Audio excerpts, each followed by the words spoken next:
Hi everyone, I hope you're having an awesome day. If you haven't been to my channel before, my name's Brooke, this is my hubby Ben. G'day, I'm Roger.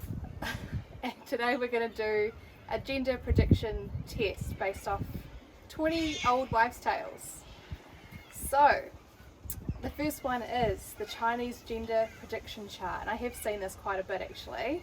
So you look at the month of conception and the mother's age at conception. So the baby was conceived in April this year and I was 27, so this one comes to a boy. Boy 1. Existing individual penises.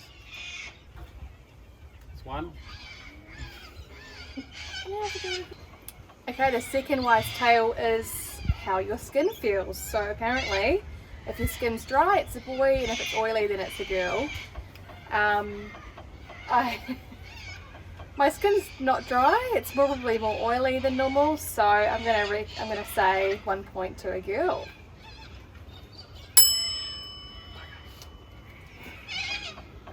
Okay, number 3, pregnancy glow. If you have a glow, you're having a boy, and if you don't have a glow, you're having a girl. I don't think I do, but a few people have said, oh, you're glowing, so I'm going to give that point to a boy. Okay, your linear knee graph, that's how you say it, the line that comes up on your tummy. I thought you were going to say something else then.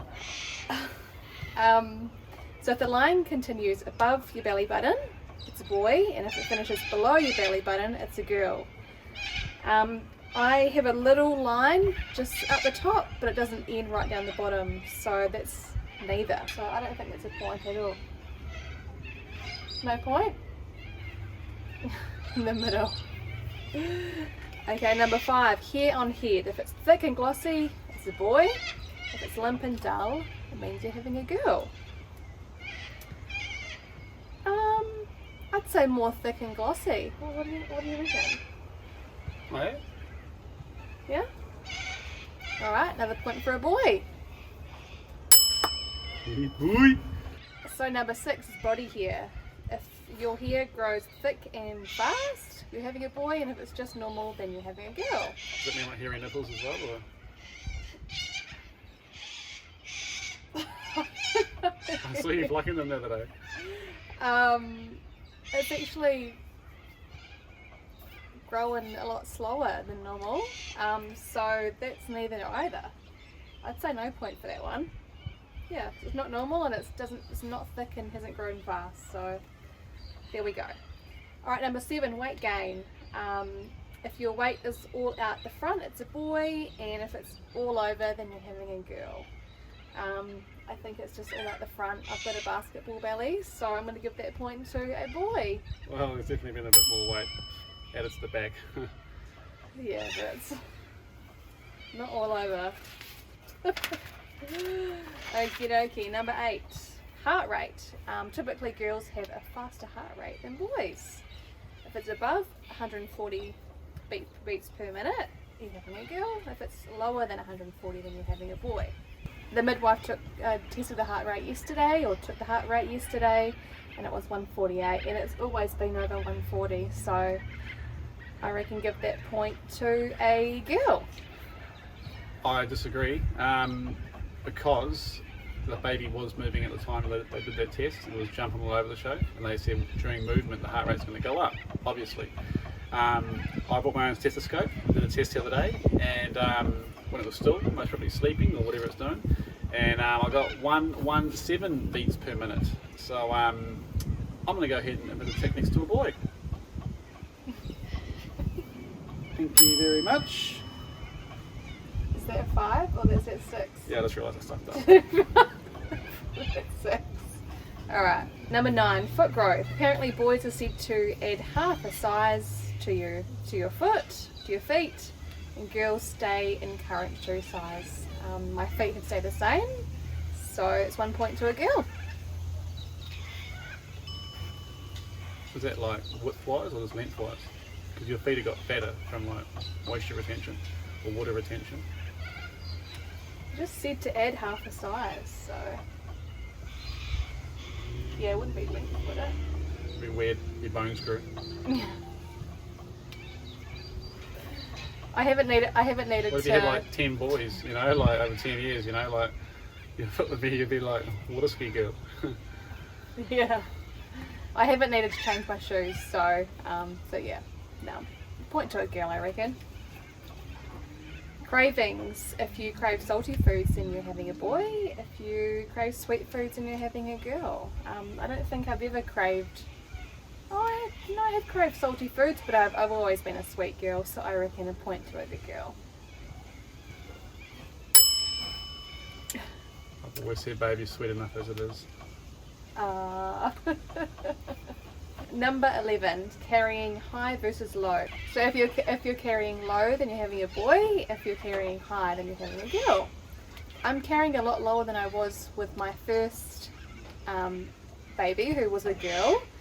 So I'm going to say I'm carrying low. So another point to the boy. Yeah, boy. I'll do here. Fixed it. Number 12, sickness. Some say vomiting means you're having a girl, and if you're only nauseous, then you're having a boy. I was neither, so... Boy! No point. Huh. No point. Number 13, dad's weight gain. If dad's gained weight as well, you're having a girl. If it's the same, then it's a boy. So have you gained any weight? Definitely got a bit heavier in the crutch. But otherwise, no, stay the same, yeah. Okay, then a point to a boy. Yeah, boy. Number 14, if your urine colour is brighter yellow than normal, it's a boy. No change than a girl, but prenatal vitamins can also cause this. And also the amount of water that you drink, so... And certain B vitamins as well can definitely come out as a yellow colour in your urine. So, I don't know, put no point for that. No point. No point. Okay. Number 15, heartburn. If you have heartburn, then you're having a girl. No heartburn, then a boy. I haven't had any heartburn at all, so another point to the boy. This is looking really good. Should we just stop it now? No. I'm kidding. Oh. Yeah, well. Number 16, moody versus mellow. If you're more moody, then you're having a girl. If you're more chilled out, then you're having a boy. Wow. Oh, yeah. Am I more chilled out? Not to begin with, no. But now? Yeah. So I'd point say to so. a boy, more chilled out. We can do half each. Give it point to each. No We're rules, to do right? that, yeah. We make the rules here, eh? So. Number 17, pupil dilation. If you look at a mirror for 1 minute and the pupils are dilating, you're having a boy. If they're the same, then you're having a girl. And if they're bloodshot, you're most probably blazed. Yeah.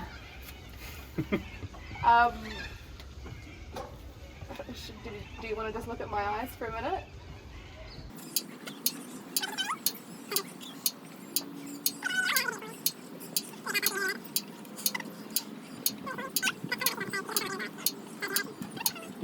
So what do you reckon? My pupils dilating? They definitely did dilate, but I think it's a bit of a dodgy question, but... Boom! Point to each then? Oh, is it if they dilate, they're a boy or a girl? Boy. Yeah, no, that's it. Done. It was? Okay. Yeah, boy. Number 18. The MAYAN system. I have never heard of this one before. So this determines a baby's sex by looking at the mother's age at conception and the year of conception. If both are even, it's a girl. If one is even and one is odd, then it's a boy. So I was 27 when we conceived this baby, and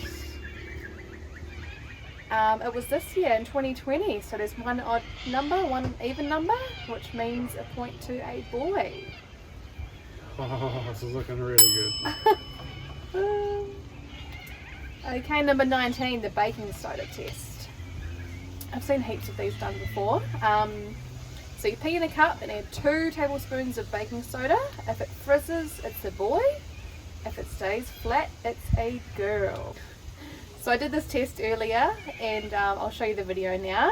And it stayed completely flat. There was no fizz at all. Hey, baby! So there's little Emerson in the back. So it stayed flat, so a point to a girl. Alright. 5. Jeez. So last but not least is the famous ring test. So you hang a wedding ring, it doesn't have to be yours, right? I don't think so. It has to be golden. Over your belly with a piece of hair or string. So you've got to hold it really tight. And if it goes in a circle, then it's a girl, and if it goes back and forth, then it means it's a boy. Long up and down like a penis, or circle like a vagina. Yeah. Just to get technical on things. And we did this the other day, and we got one. So we did it 3 times to be sure. We got one girl, so it went in a circle, and the second and third time it went back and forth. So I think my mum was cheating on the first one. She was like trying to make it move in that direction, so because she was doing it. But I got the tripod out second time and made sure there was no external influences on it. So we're gonna say boy for that one as well. Yeah, boy. So there we go. Looks like we're having a boy. Awesome. But we will see. So I'm currently 37 weeks and about 3 days along, due on the 23rd of January. So not long to go now. And we will see. And we have no idea. We don't know what the sex is. So it's been a good guessing game to see what it is and what our family think it is. We're currently doing a little bet on what everyone thinks it is, what the sex is, the day it will be born, and the baby's weight. So that's always fun. And if you guys want to tune in too and also put your bets through, we're more than wanting to see them. So we'll see how we get on. And yeah. Oh, and it's funny, Ben has a couple of stories to tell you about having a boy. So I did my own research towards trying to increase my chances of having a boy. Got a friend and he only wanted boys. Like no way did he want a girl. I'm not going to say his name. Nah, he loves his girls, but ended up having 3 girls. And after doing this research, I had to talk to him to see whether he may have followed some of these things, and he pretty much did the opposite. So which I found was really funny. So I thought, well, I'll try these things out and see what happens.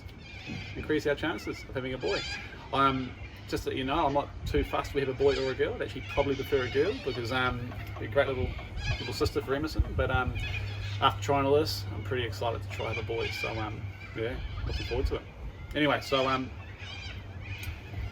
all right, so so I did some research on old wife tales, and the research that I got was that apparently you have 2 different types of sperm, a male and a female, right? So apparently the male sperm is a lot slower to be produced, it's less resilient, but it's faster, but it dies quicker. Then you have the female sperm, so it's more resilient, it's produced faster, it's a lot slower, but it lives a lot longer. So yeah, so if you throw those factors into things, now they're saying you should track your fertility and try conceive on the ovulation day.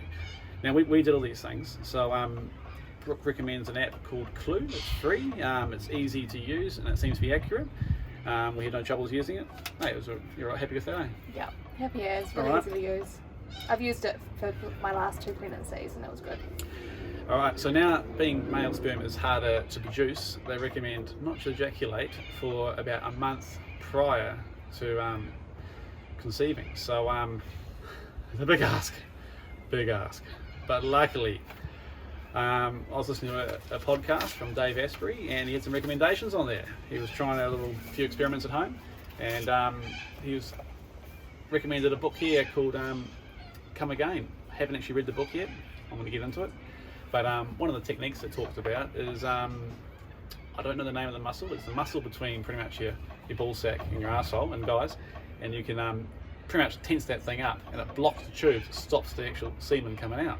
So you can still orgasm, but there's no ejaculation, if that makes sense.